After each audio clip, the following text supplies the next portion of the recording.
Well, the summer heat is especially dangerous when it comes to our pets. Each year, thousands of animals, typically dogs, die from heat stroke. They often have a harder time cooling down, and they can get into trouble quickly in the heat. And joining us this morning to talk more about it is the medical team's Beth Galvin about how to keep our pets safe. And this is great advice, especially for people like us who you live in Georgia, I live in Florida, right? Yep. And it's hot in both of those states in the summertime. It is uncomfortably hot, Amy, and I volunteer at Paws Atlanta, which is a local rescue walking dogs several times a week, and you got to really be careful of them because they will, they want to please you, so they keep going and going even when it gets way too hot and you have to cool things down. So you really want to be cognizant of the heat outside. If it's too hot for you, it is probably too hot for your animal, and if you can, bring animals indoors on these really high heat days, or at least get them into the shade, making sure that they've got plenty of water to stay hydrated, so that they don't get into the danger zone.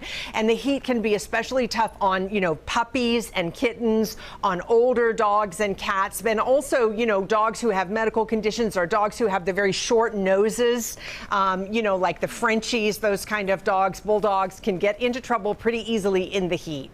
I'm glad you brought that up because you're right. There are, sort of certain animals that don't do well in the heat. Especially, I've got a big fluffy, golden retriever. I always feel bad for her because she's covered in hair, layers of hair. Yeah. So what can you do if you're worried that your pet is in danger of overheating? Should you put cold water on them? What can you do? So a couple of things that you can do. One, if you're concerned about overheating, get the dog inside or into a cooler area, preferably close to an air conditioner.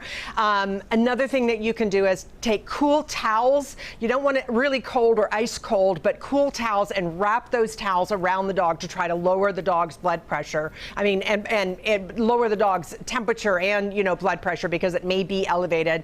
And then you also want to, if you can, try to get the dog to drink some water. Don't force the animal to drink water, but try to get them to drink some water. And if you're starting to feel like your dog is not behaving normally, that this is not normal, take this seriously and move quickly, Amy, and get them to a veterinarian to check them out, because a lot of times things can move pretty quickly and can escalate pretty quickly when they start to get into that danger zone, and this can be fatal, just like it can be for people. And dogs especially have a difficult time cooling themselves once they start to get into that overheated zone. Yeah, that heavy panting, always a sign that, hey, I need a little help over here. Great advice for everybody. Always good to see you. Fox Medical Team's Beth Galvin. Thanks, Beth.